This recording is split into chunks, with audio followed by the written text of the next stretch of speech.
¿Cuántos quisieran dar un gloria a Dios? ¿Cuántos quisieran dar un gloria a Dios? Dios es bueno. Amén. Sean todos muy bienvenidos en esta mañana y damos gracias a Dios por su presencia. Y vas a notar algo que en muchas ocasiones cuando oramos, decimos: Señor, ven a este lugar, que tu presencia esté con nosotros. Y lo decimos así, tal vez por una costumbre, pero realmente Dios siempre está. A Él no hay que invocarlo, a Él no hay que pedirle que venga, Él siempre está. Entiendo que lo hacemos como una costumbre, pero tú y yo debemos estar seguros, Dios siempre está. Amén. Dile al que tienes al lado: falta poco. Bueno, ya noviembre, 3 de noviembre. Dicen algunos, cuando arranca enero se acabó esto. Pero en serio, ya entramos en la recta final. ¿Saben? Fácilmente, y pienso que es totalmente comprensible, que ante los desafíos de la vida, que por momentos pueden ser apabullantes, una palabra que rara vez utilizamos, y apabullante significa algo que me puede de alguna manera sobrepasar, que me arrincona. Y es comprensible que ante esos desafíos de la vida, algunos prefieren llamarlos problemas, adversidades, nos sintamos arrinconados, tristes, desorientados y en algunas ocasiones cansados. ¿Alguna vez se ha sentido así? ¿Sí? Algunos hacen cara de cansado. Sí. Ahora bien, no necesariamente los desafíos son asuntos negativos. El inicio de una carrera académica, por ejemplo, la adquisición de nuestra casa o la adecuación de nuestra casa propia, un cambio de empleo, un ascenso laboral, un noviazgo. Decía aquel día el pastor Orlando Amor que no hay relación más hipócrita que el noviazgo. Y yo, claro, le hallé sentido a eso. Claro, porque en el noviazgo generalmente uno muestra ¿qué? Una fachada, la mejor que tenga, todo estucado. Y después, bueno, ya se ven todos los rotos que hay. Pero iniciar un noviazgo puede ser un desafío, un matrimonio es desafiante. Comenzar a trabajar en un ministerio de la iglesia, seguro, son asuntos buenos. Y son asuntos que nos invitan a avanzar. Aún así, son desafiantes. Son desafiantes. Y podemos sentirnos, como dije, tristes, desorientados y cansados. Personalmente, que aconsejamos a parejas, muchas parejas, pero también recordaba precisamente a algunos jóvenes con los que hemos hablado, y ante el inicio de una carrera o el poder escoger qué van a hacer, o ante una situación en la que dicen: si yo quiero estudiar, tengo que trabajar. Y he hablado con muchachos y parejas que pueden sentirse desorientados, o sea, literalmente no saben qué hacer. Otros, sin siquiera haber arrancado, ya se sienten cansados o tristes. Y son desafíos, digámoslo así, positivos. Ahora notemos algo. Ante estos desafíos, de alguna manera podemos pensar o sentir que no tenemos el derecho a sentirnos mal, porque finalmente es algo bueno. Entonces, en muchas ocasiones es preferible callar, disimular. ¿Cómo vas? Bien. Ahí luchando, pero bien. Y en realidad lo que estamos es callando o disimulando que estamos tristes, desorientados o cansados ante un desafío, reitero, positivo. Y muchas veces callamos, disimulamos, no lo manifestamos por aquello del dicho: van para el cielo y van ¿cómo? Toma sentido ese dicho. Y muchas personas lo dicen, va para el cielo y va llorando. Porque socialmente muchas personas se cohíben. Entonces he hablado con muchachos que ingresan a la universidad y el solo hecho de salir a tomar transporte, cuando su zona, o como dicen por aquí, su pedazo, ha sido esto, salir, tomar transporte, enfrentarse a una monstruosidad como Transmilenio. Y ¿cómo voy a decir que me da miedo? ¿Cómo voy a decir que a veces me siento intimidado? Entonces callamos o disimulamos. Obviamente también están esos asuntos que desde la perspectiva humana clasificamos como negativos. Hay asuntos negativos, una ruptura amorosa, una enfermedad inesperada, un descalabro económico, una fuerte discusión con alguien que amo. ¿Cuántos aquí tienen a alguien a quien aman? Levanten la mano, yo quiero ver manos levantadas. Gracias. Ahora, ¿cuánto les ha pasado que de la nada surge una discusión con esa persona que aman? Quiero ver manos levantadas. Wow. Pero también hay asuntos más fuertes. Una muerte repentina, algo que uno no espera. Algunos vivimos persecución laboral. Mi pareja o mi hijo en discordia conmigo, etcétera. Y son desafíos. Recuerde, desafío desde la perspectiva que es algo que debo asumir, que debo superar. Y ante este tipo de desafíos, los negativos, la comprensión, la solidaridad, seguramente estarán presentes, porque socialmente es algo aceptable. ¿Te sucedió algo malo? Seguro te sientes triste, seguro estás mal. Pero note usted que ante los desafíos positivos hay entonces una gran diferencia.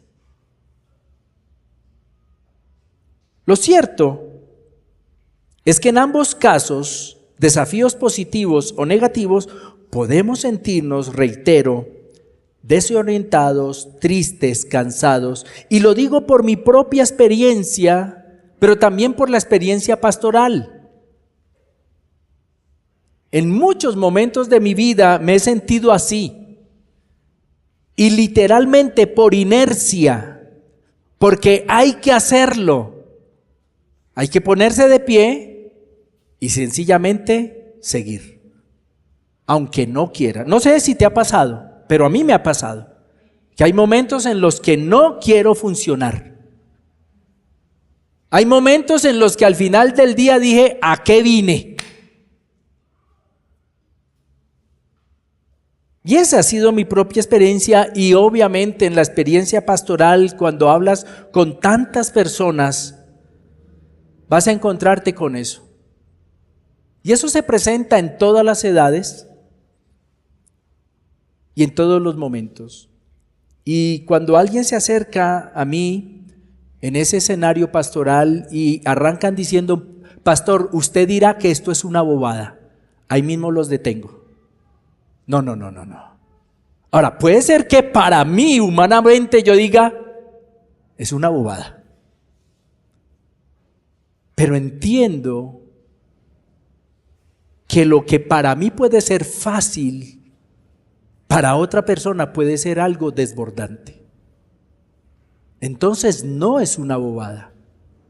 Y yo siempre, y lo hago, puedo decir que siempre cuando alguien arranca o incluye esa frase en nuestro diálogo, siempre le hago saber, no es una bobada. Si es importante para ti, es importante. Al final del día pienso, y lanzo esta pregunta a ustedes, al final del día pienso que todos queremos alcanzar y superar esos desafíos.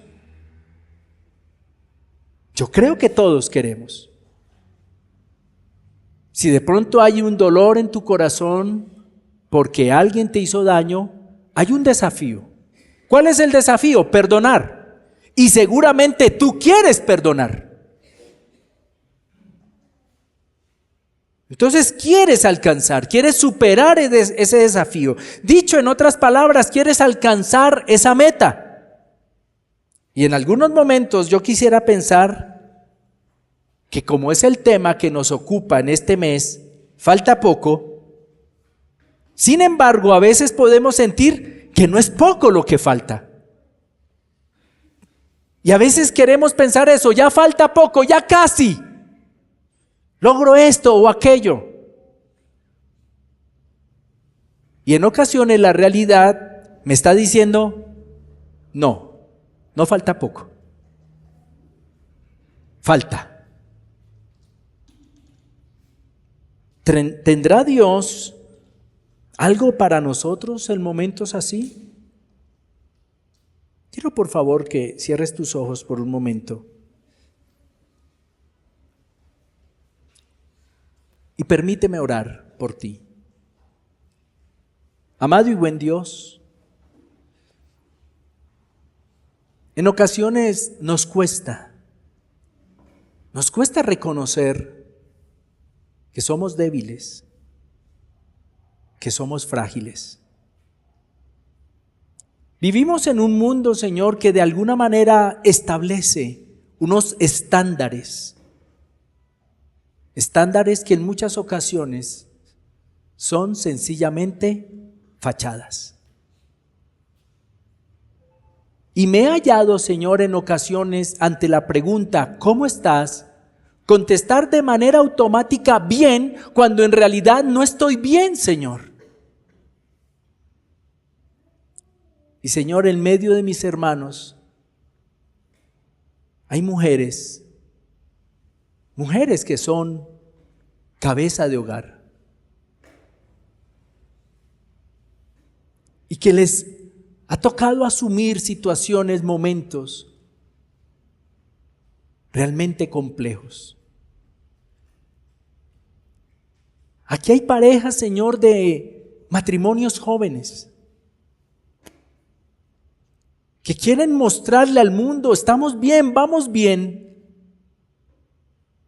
Y están viviendo momentos difíciles al interior de su hogar, porque les ha costado adaptarse, porque han aparecido cosas que no esperaban. Aquí hay jóvenes que están terminando su secundaria y están pensando, ¿qué voy a hacer de aquí en adelante? Quisiera estudiar esto o aquello, pero mami, papi no tienen los recursos. Pero quiero avanzar, quiero hacer algo. Son momentos difíciles que muchos de nosotros vivimos. Y Señor, tú conoces el interior de cada hogar y tú conoces el corazón de cada uno de nosotros. Y tú sabes, Señor, cuáles son aquellas situaciones que de alguna manera nos intimidan, nos arrinconan. A veces no es el esfuerzo físico el que logra cansarnos. A veces es el desgaste de esas discusiones con mi hijo o con mi pareja.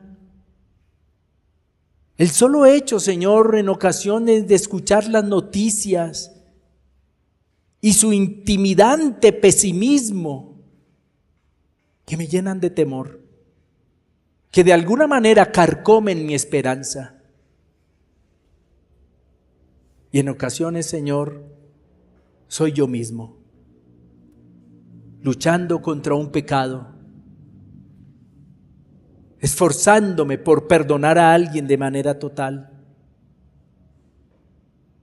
queriendo superar un complejo, un trauma.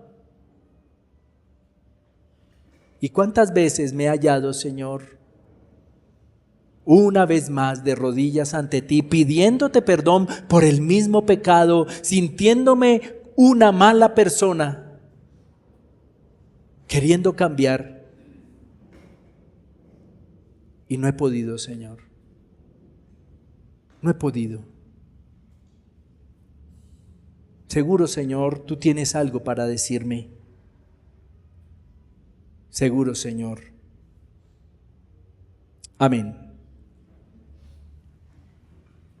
¿Tendrá Dios algo para nosotros en momentos así? Claro.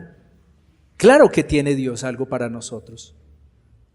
Y quiero compartirles en esta mañana una reflexión basada en el libro de un profeta, el profeta Isaías. Más exactamente en el capítulo 40, verso 28 en adelante, que es un texto que para muchos del pueblo evangélico es un texto que conocemos bastante. Dice la palabra de nuestro buen Dios, y tenga por favor en mente que Dios quiere decirnos algo. Arranca el profeta diciendo, ¿no has sabido? ¿No has oído que el Dios eterno es Jehová, el cual creó los confines de la tierra?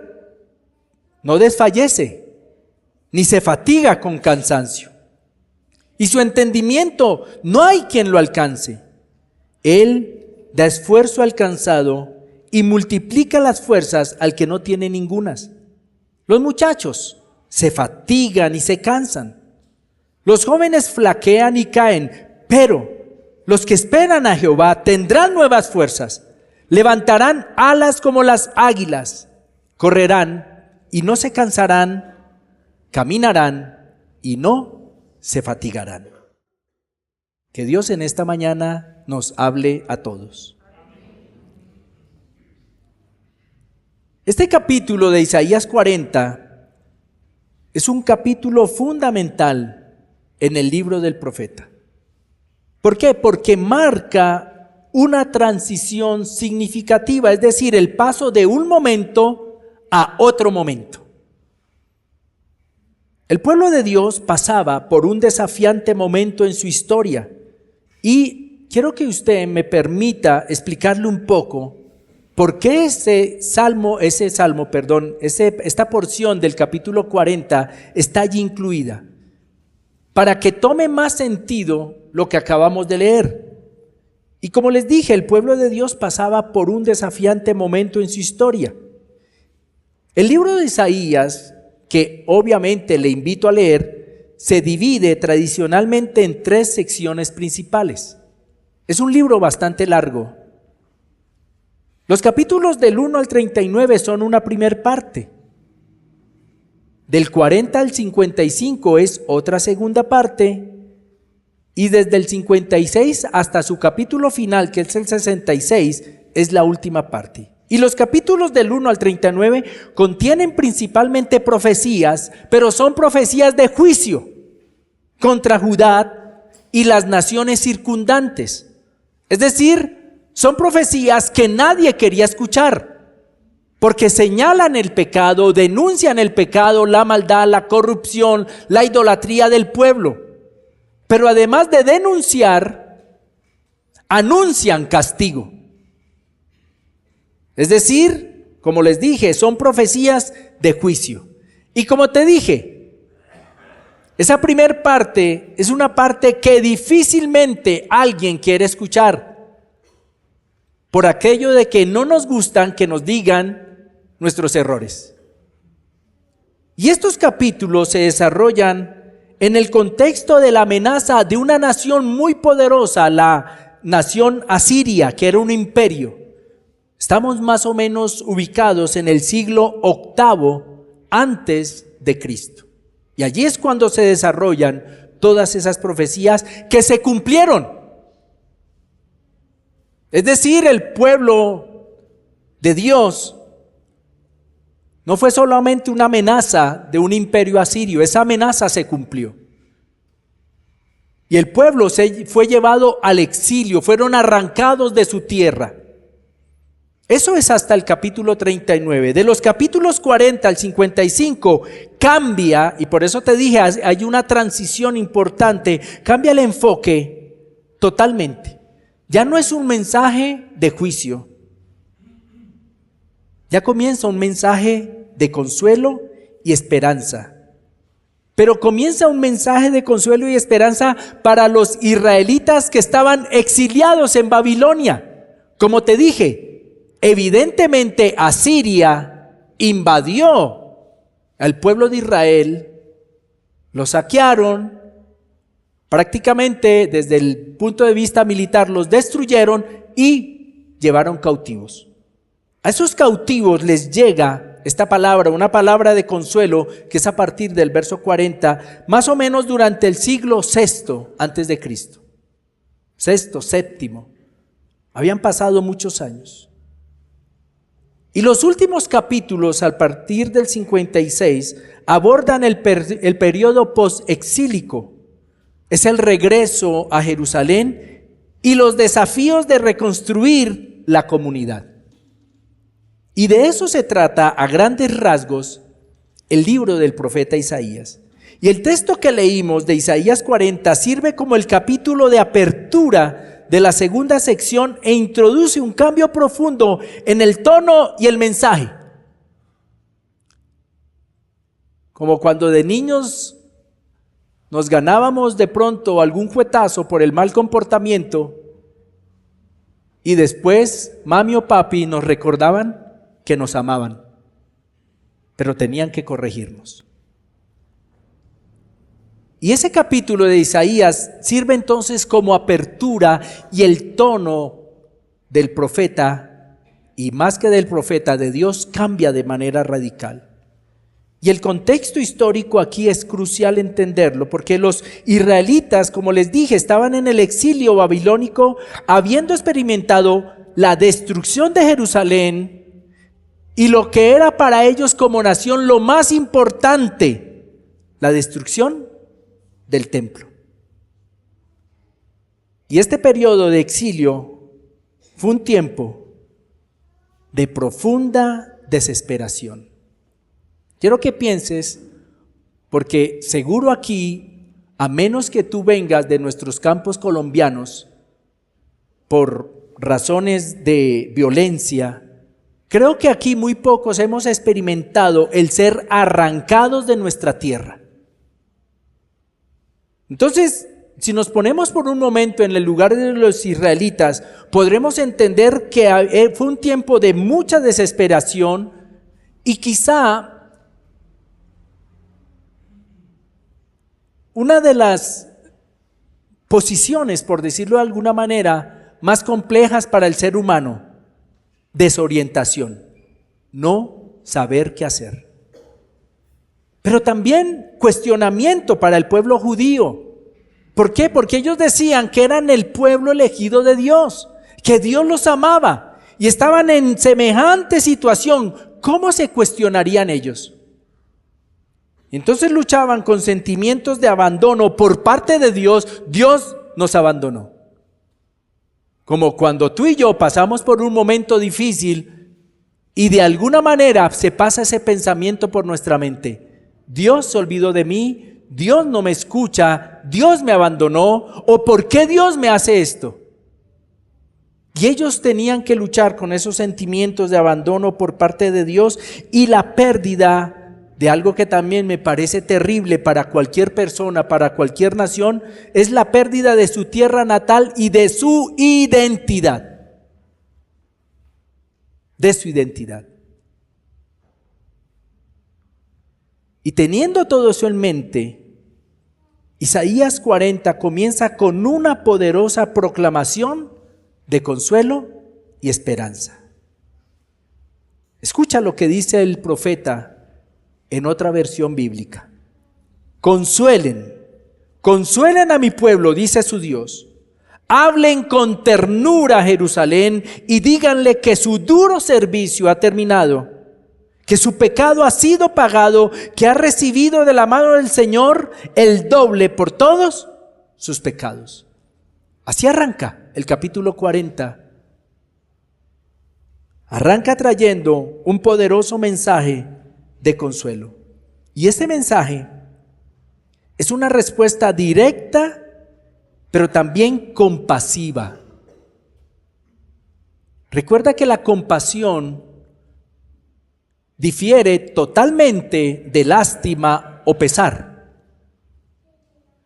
Compasión incluye el hecho de padecer con empatía total.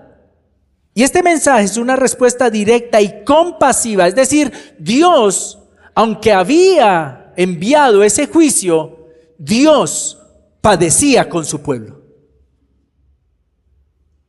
Y esta es una respuesta al sufrimiento y la desolación experimentados por esa comunidad exiliada. Dios se identifica con ese dolor.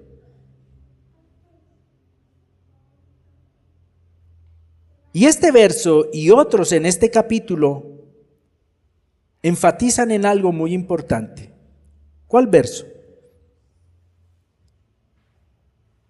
Ya se los leo. El verso 28 dice: ¿No has sabido, no has oído que el Dios eterno es Jehová, el cual creó los confines de la tierra? No desfallece ni se fatiga con su cansancio, y su entendimiento no hay quien lo alcance. Este verso y otros en este capítulo enfatizan algo muy importante en la soberanía y el poder ilimitado de Dios. ¿Qué quería el profeta? ¿Qué quería Dios? Que el pueblo sepa o recuerde que Dios, a diferencia de ellos, no está limitado por las circunstancias. Que a pesar de la situación actual, Dios sigue siendo soberano y tiene toda su capacidad intacta. Por eso el profeta, en el capítulo 40, tú vas a encontrar que él evoca en varios momentos la soberanía, la grandeza, el poder de Dios. Y por eso les dice al pueblo: ¿no has oído? ¿No has escuchado? ¿Fue que lo olvidaste? ¿Que nuestro Dios es soberano?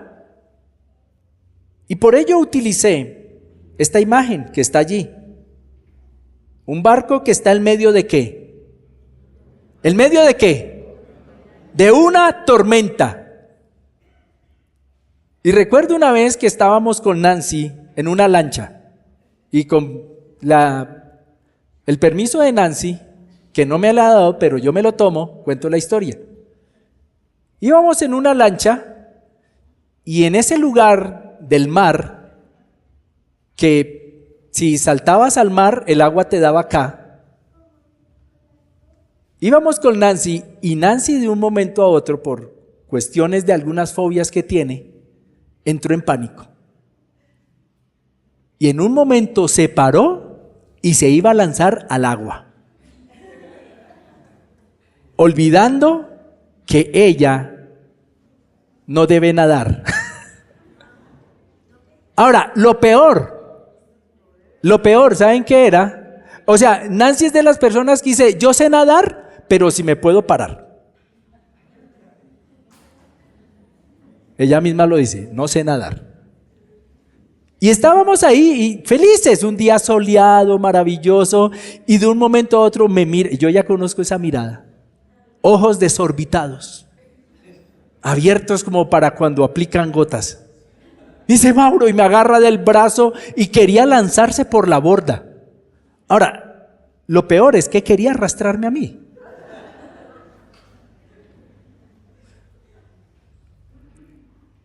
Ahora quiero que piensen esa imagen.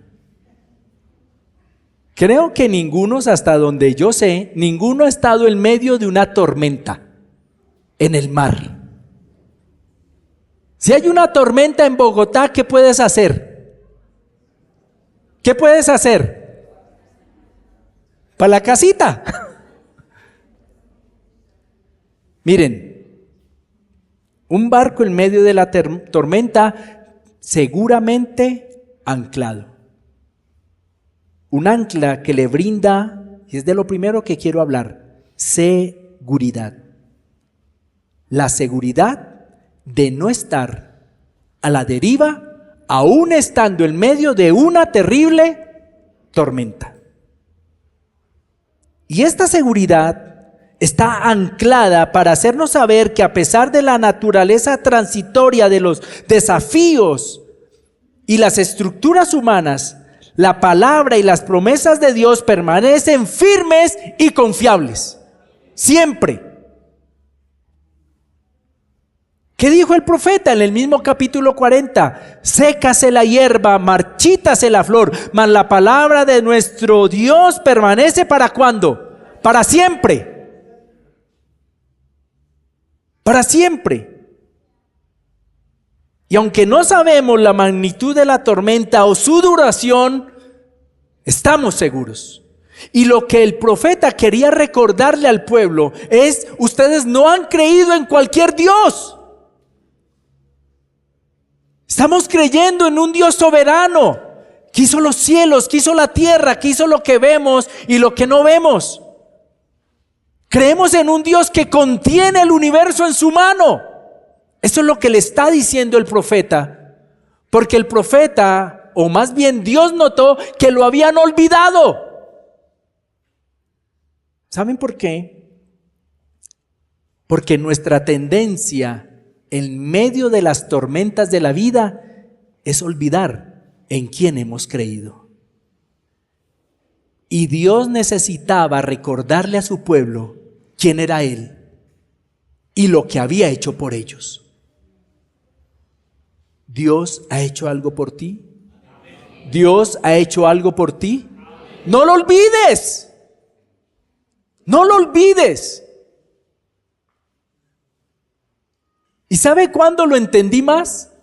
En pandemia. En pandemia lo entendí más. Y aquí estamos. ¿Y no que se iba a acabar todo? Y aquí estamos. Porque nuestro Dios vive y reina. Y aunque no sabemos, reitero, la magnitud de la tormenta o su duración, debemos estar seguros.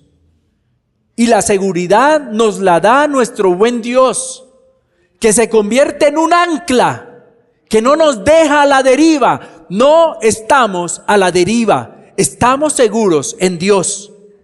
Y a diferencia nuestra, no somos soberanos, ni somos ilimitados, somos seres limitados.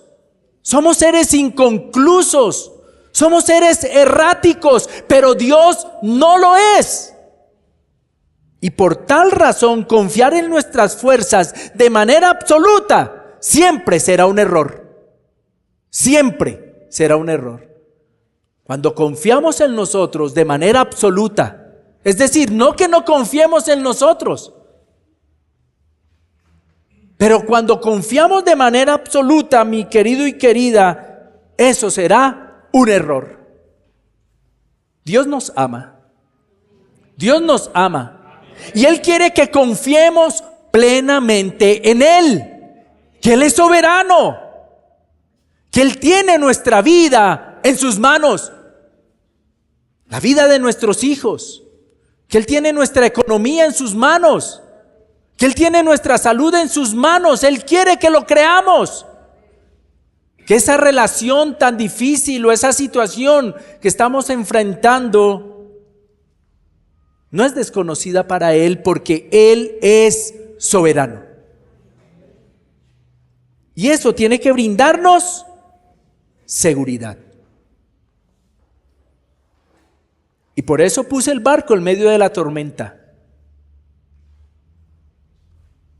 Porque algunos andan diciendo que cuando te comprometes con Cristo no hay tormentas. Y no hay nada más mentiroso que eso. Jesús nunca nos ha mentido.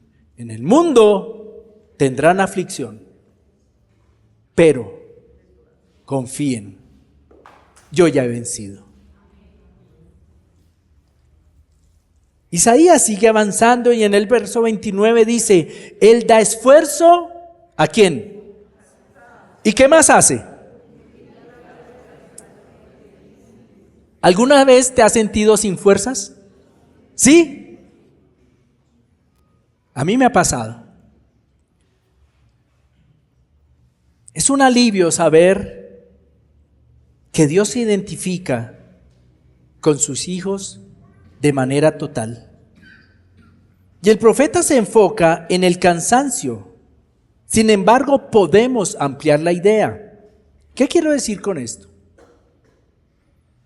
El Dios soberano, el Dios poderoso en el que nosotros creemos, quiero que pienses en eso. Se identifica con nosotros. Se identifica. Comprensión. Ahora, ¿habla solamente de dar fuerzas al cansado? Quedaría muy reducido el concepto. Podemos ampliar la idea. Él da esperanza al que la ha perdido. Él da alegría al que está triste. Él da sanidad al que está enfermo. Él da dirección al que está desorientado. Él da paz al que está iracundo. Él da libertad al que está cautivo. Él da optimismo al que se siente defraudado. Él da seguridad al que está angustiado. Y esta me encanta. Y Él da calma al que está estresado. Nuestro Dios, ilimitado, poderoso y temible, nos comprende. En un gesto de amor, de su amor eterno. Y he notado que muchas veces pasamos por alto este hecho. Como que Dios es tan grande, tan poderoso y anda tan ocupado que no tiene tiempo para nuestras pequeñeces. Como cuando uno de adulto no le pone atención a los niños y los halla molestosos con sus berrinches y sus cosas. Y a mí me parece un gesto de amor tan grande de parte de Dios, y es que Él nos comprende. Y aunque el mundo, lo cual incluye en ocasiones a nuestra propia familia, aún a nuestros hermanos en la fe, aunque ellos no nos comprendan, aunque ellos no se solidaricen por las razones que sean, nuestro buen Dios sí lo hace. Entonces recordaba, nuevamente vuelve Nancy al escenario. Nancy se ha caracterizado por ser una mujer muy llorona. Y ese era el concepto en el que yo la tenía, hasta que yo entendí que ella es una mujer altamente sensible. Pero en mi ignorancia y en mi torpeza emocional, cuando ella comenzaba a llorar, yo sé que solo lo hago yo, nadie más lo hace, pero cuando ella comenzaba a llorar, claro, esto yo lo hacía internamente. Por fuera yo estaba haciendo un esfuerzo por estar ahí. ¿En serio? Porque somos torpes, emocionalmente hablando. No recuerdo cómo, pero Dios me habló y me hizo saber, agradece que tienes una mujer sensible. ¿O quieres una bien ruda? ¿Y saben quién es mi paño de lágrimas en este escenario humano? Cuando estoy triste, cuando lloro, cuando algo me arrincona, ella, porque me comprende. Y a veces nosotros tenemos la misma idea de Dios, pero tenemos un Dios solidario, amoroso, que nos comprende. Y antes Nancy pedía disculpas cuando iba a comenzar a llorar. Ahora ella sabe que por lo menos estando conmigo puede hacerlo con total libertad. Y en ocasiones la acompaño. Dios nos acompaña en nuestras lágrimas, en nuestros dolores, en nuestras tristezas, en nuestras rabias. Dios nos acompaña. ¿Por qué? Porque Él nos comprende. y lo que sentimos o pensamos nunca serán para Dios una bobada. Esta verdad, sin lugar a dudas, me brinda el escenario para poder acercarme a Dios totalmente confiado. Confiado en ser escuchado, ser comprendido y lo más maravilloso, ser pastoreado. Y yo como pastor me he hallado en momentos en lo que lo único que puedo hacer es escuchar a la persona, porque no sé qué decirles. No sé qué decirles. Y eso es lógico porque soy un ser limitado. Pero Dios no. Dios es ilimitado. Y Él nos comprende. Y Él nos puede pastorear. Y por eso Él es el pastor de pastores. Continúa Isaías y en el capítulo 40, verso 30-31 dice que es quizá lo que más nos aprendemos como evangélicos. Leamos juntos, por favor.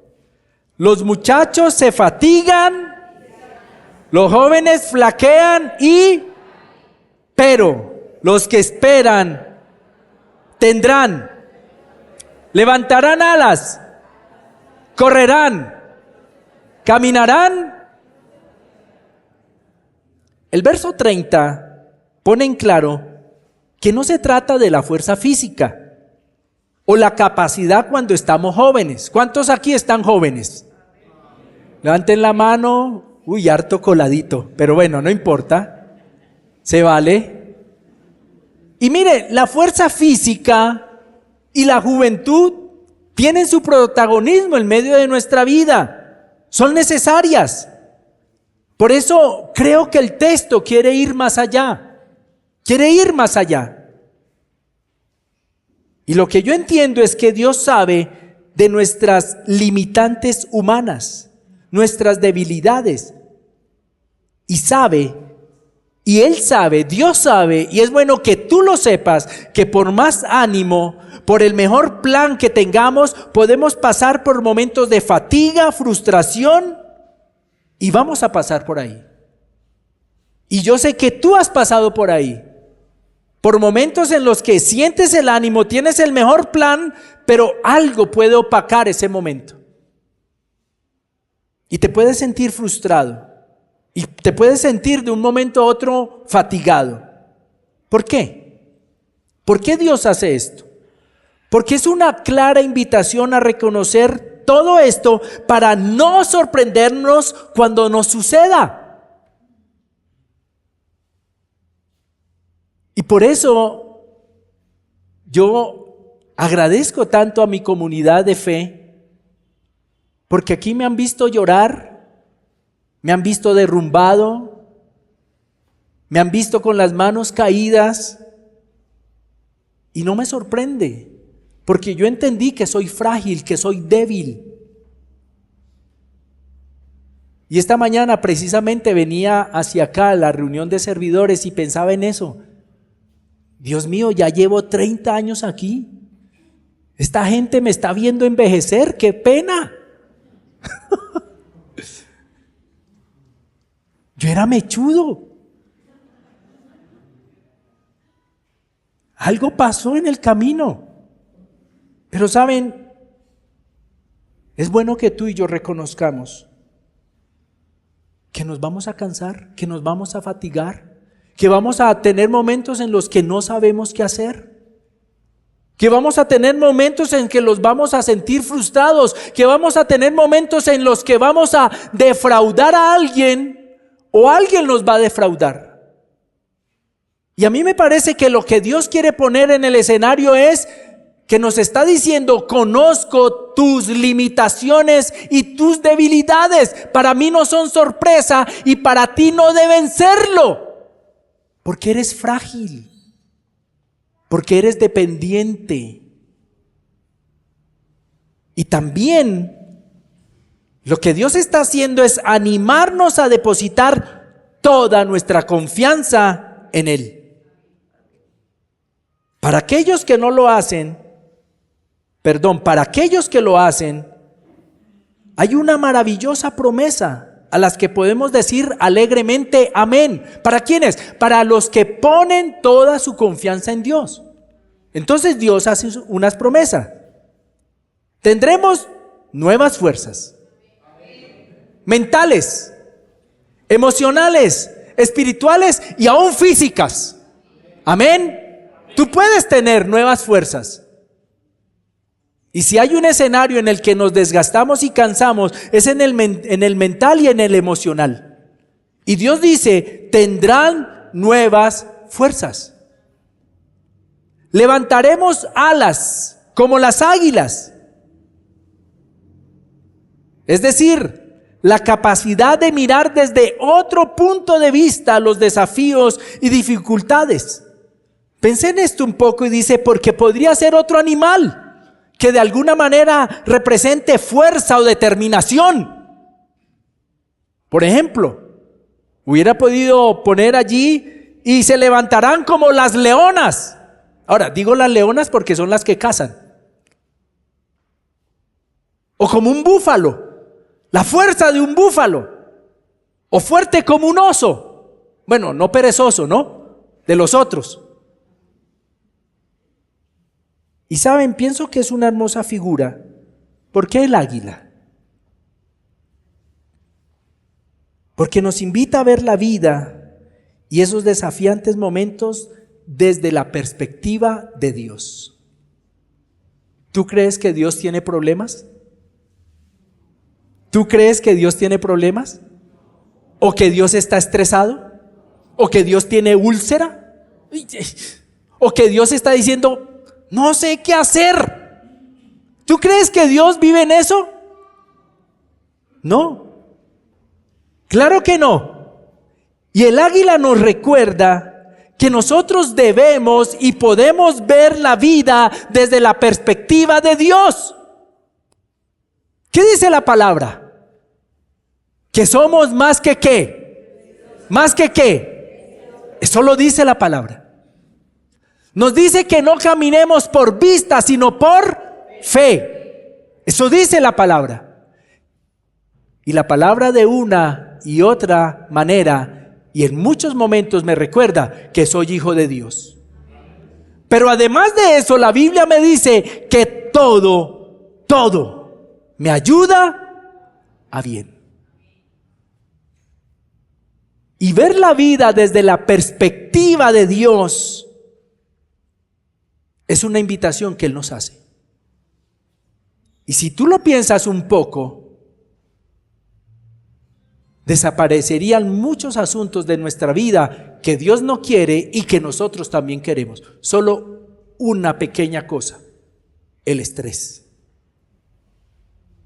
Solo piensa en eso, el estrés. ¿Por qué el estrés tiene que habitar en el corazón de alguien que dice que confía en Dios? ¿Sabes por qué? Porque no ha levantado alas como el águila. Y la invitación de Dios es que lo hagamos. Y allí no termina el asunto. La promesa incluye que seguiremos avanzando en medio de esta vida, seguiremos creciendo en nuestra espiritualidad, en nuestro carácter, porque notemos, escucha allí, dice, correrán y ¿qué pasará? Dilo con fuerza, correrán, caminarán. ¿Por qué no aparece una cama, un sofá o una hamaca para descansar? Me gustaría que dijera, correrán y aparecerá una hamaca mágica. Y ahí se echarán a dormir, a descansar. Caminarán y al final aparecerá un sofá.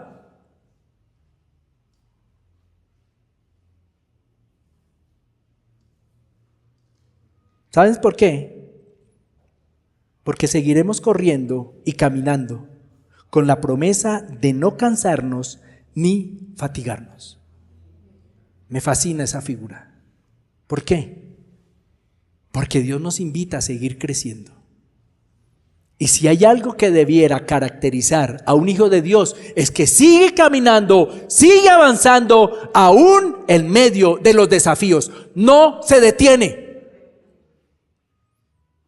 Y por eso Él dice, mire, ustedes tienen que seguir corriendo.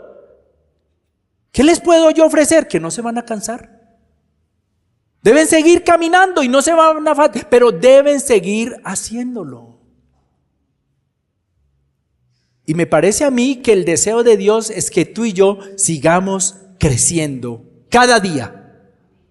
Mejores mujeres, mejores mujeres, mejores hombres, mejores padres, mejores esposos, mejores hijos, mejores ciudadanos, mejores trabajadores y en últimas, mejores cristianos. Pero claro, nos vamos a cansar. Créanme, ser buen esposo, a veces uno se fatiga. Ser buena esposa, créanme que también hay momentos en que se sentirá cansado. Muchachos, intenten ser buenos hijos, ser siempre obedientes, nunca llevar la contraria. Es más, que cuando mamá llegue, ¿quién va a lavar? Uy, ya la lavaron. Entonces, ¿quién va a? Ya barrieron. Hicieron las tareas, mami, las del semestre. Muy pretencioso. Bueno, las de la semana. Y claro, nos cansamos. ¿Saben? Hablo desde ese contexto. A veces ser buena gente, uno se cansa de ser buena gente. Pero Dios no quiere que nos cansemos.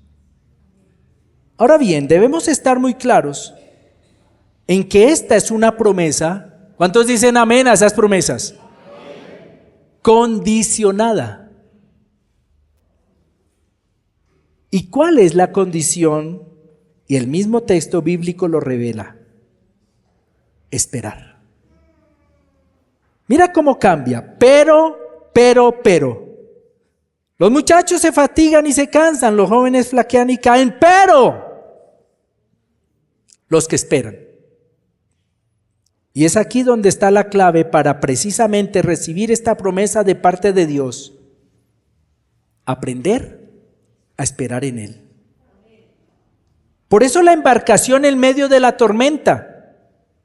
¿Qué opción tenían los marineros? Esperar.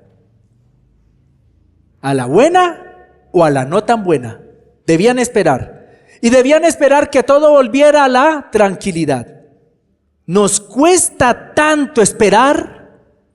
Queremos respuestas, soluciones y procesos de manera automática. Ya sabes la oración, ¿no? Señor, dame paciencia, pero ya.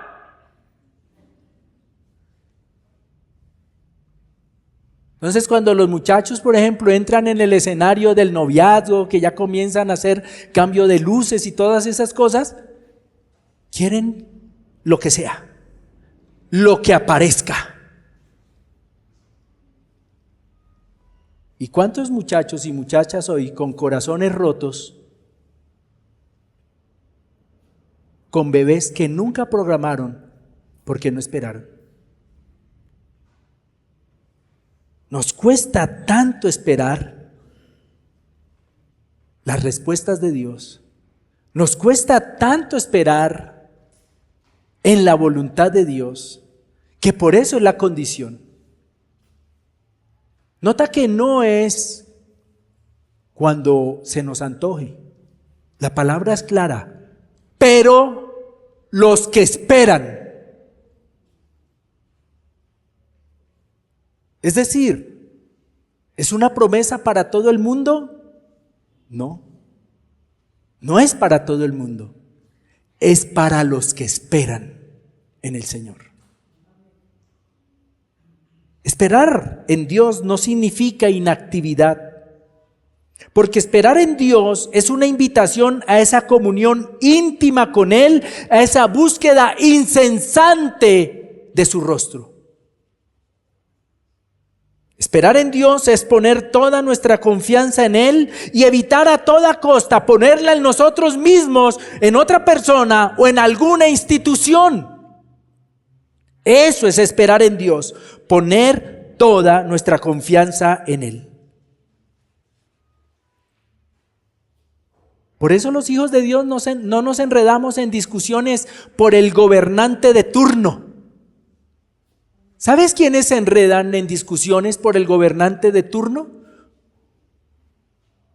Los que están esperando en ese gobernante. ¿Y qué nos dice la palabra? Oren por sus gobernantes.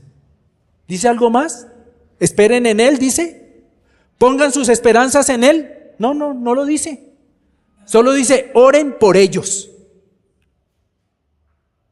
Pero nosotros queremos esperar en tantas cosas y menos en Dios. Ojo con esto, porque algunos pueden interpretarlo como que es una invitación a desconfiar de todos, lo cual obviamente sería absurdo. Yo espero algo de mi esposa. Ella tiene que esperar algo de mí. Yo espero algo de mis hermanos y seguramente mis hermanos esperan algo de su pastor. Entonces no es una invitación, como dicen algunos, y lo utilizan tan mal ese texto, maldito el hombre que confía en el hombre. Entonces hay que desconfiar de... No es eso. Claro que debemos tener... ¿Qué tal no existiera la confianza entre nosotros? Estoy hablando de la confianza primeramente en Dios, como nuestra primera opción y la primer persona en la que debemos poner toda nuestra confianza. Y esperar en Dios es confiar en que Él está obrando en favor nuestro. Óigame bien, aunque nosotros no veamos nada, Dios está obrando. La palabra dice que el que te cuida no duerme. Dios nos está cuidando, Dios está obrando constantemente y puede que tú y yo no lo veamos, pero Él está obrando en el corazón de nuestras familias. Él está obrando en el corazón de nuestros hijos. Él está haciendo su trabajo y debemos confiar en eso. Y de eso se trata, esperar en Dios, esperar en Él. Pero como te dije, no es una espera pasiva. En esa espera tú y yo nos acercamos a Él, hablamos con Él, lo que nosotros llamamos esa íntima comunión con Él y lo que hoy tú estás haciendo aquí en este sitio, escuchar su palabra. Quiero terminar evocando las palabras del estribillo de una canción que muchos de nosotros hemos escuchado. Esperar en ti, difícil sé que es. Mi mente dice no es posible, pero mi corazón confiado está en ti. Tú siempre has sido fiel, me has sostenido. Ese es nuestro Dios.